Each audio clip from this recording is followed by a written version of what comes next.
नमस्कार। सामाजिक सञ्जाल हेर्दै जाँदाखेरि आज पनि केही समसामयिक विषयमा बोल्न मन लाग्यो।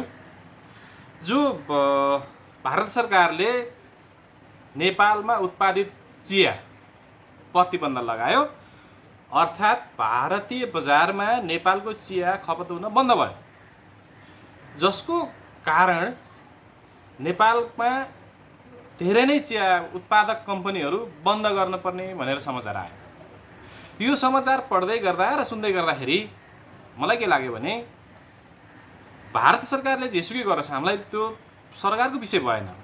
हामीले भन्न खोजेको कहाँनिर भने नेपाल सरकारले भारतीय चिया बन्द गरोस्। जो नेपालमा उत्पादित हुन्छ स्वदेशी चिया नेपालको सम्पूर्ण बजारमा सबै घर परिवारले नेपाली चिया प्रयोग गर्ने, पिउने भन्ने बानीको विकास भयो भने हामीले अन्य मुलुक खोज्न जानु पर्ला र? जसरी पछिल्लो समयमा नेपाल सरकारले फलफुल जो आँप र केरा बन्द गरेको छ, त्यसै गरी नै चियापत्ती पनि बन्द गरिदियो। नेपालीले नेपालकै भान्सामा आफ्नै बारीमा नेपालमै उत्पादन भएको चिया जो विश्वमै मिठो मानिन्छ, गुणस्तर मानिन्छ, त्यो चिया नेपालै बजारमा उत्पादन गरेर नेपालमै खपत गरेर गयो भने सायदै नेपाललाई फाइदै हुन्छ होला।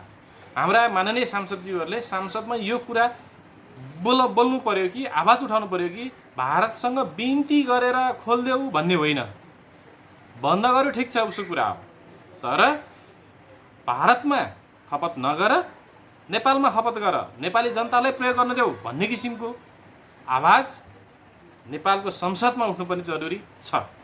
त्यसै गरी अर्को कुरा पनि आएको छ, जो साउदी अरेबिया सरकारले नेपाली कामदारहरूको स्किल टेस्ट गर्ने भएको छ, जसको विरोधमा थुप्रै म्यानपावरधारी कम्पनीहरूले विरोध जनाइरहेको देखिन्छ।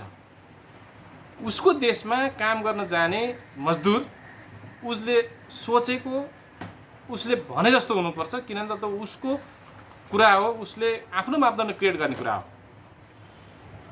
त्यसलाई म राम्रै मान्छु।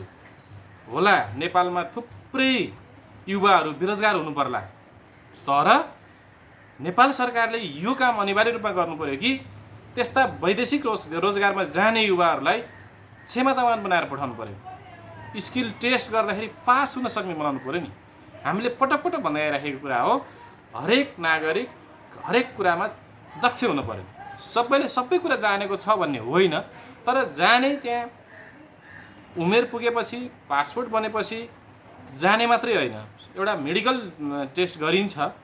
मेडिकल टेस्टमा तन्दुरुस्त छ, स्वस्थ छ भनेर जानु मात्रै वैदेशिक रोजगारको लागि योग्य ठहरिँदैन। अबको हिसाबमा नेपाललाई जुन किसिमको एउटा बन्देज लगाउने प्रयास गरेको छ विदेशी राष्ट्रहरूले, जो नेपालले आफै आफ्नो युवाहरूलाई दक्ष बनाएर उसले चाहेको ठाउँमा राम्रोसँग काम गर्न सक्ने वातावरण तयार गरेर मात्रै पठाउनुपर्छ। त्यो नेपाल सरकारको दायित्व हो, त्यो निर्वाह गर्नुपर्छ, त्यसको अवसर दिनुपर्छ। अब राज्यको ध्यान त्यो दिशातिर मोडिनु जरुरी छ र हाम्रा जो अहिले नयाँ जानुभएका सांसदज्यूहरूले त्यो कुरालाई बढी फोकस गर्नुपर्ने हुन्छ। धन्यवाद।